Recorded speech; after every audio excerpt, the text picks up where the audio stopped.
Otetaan tämmönen minuuttiaikataulu kaveri mä oon, että heräsin just silleen, että kerkee tehdä kaikki välttämättömät systeemit. Mutta aika energinen aamu kyllä täytyy myöntää. Tapasin Irinan tuosta noin pikaisesti, että tosi kiva nähdä, että musta tuntuu, että meistä tulee jollain tavalla semmoinen duo, että me tullaan tekemään paljon asioita yhdessä. Mulla on siis iso osa ihmisiä tässä vielä, ketään ei ole kerennyt näkee ja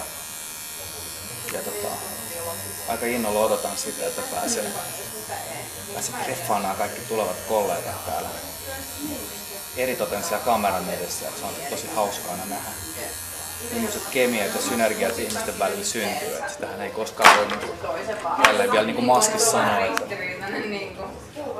Mutta varmaan tulee olemaan ihan hauskaa.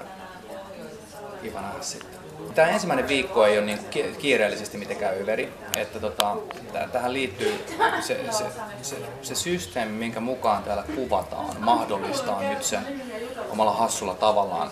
Että vaikka mulla olisi tällä tavalla paljon kohtauksia, niin tällä ekalla viikolla niitä ei vielä ole. Mutta mä veikkaan, että ensi viikko tulee olemaan sitten jo niin kuin ihan tukossa. Pehmeä lasku. Pehmeä lasku tuttuun paikkaan. Tosi hauskaa.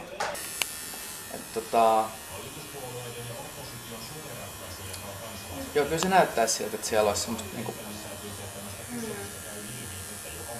vahvaa toimintaa luvassa, mutta että mihin suuntaan se kaikki menee, niin sitä ei oikein osaa sanoa vielä. Mä itsekin vähän jännittää, mutta se näyttää kyllä tosi hyvältä.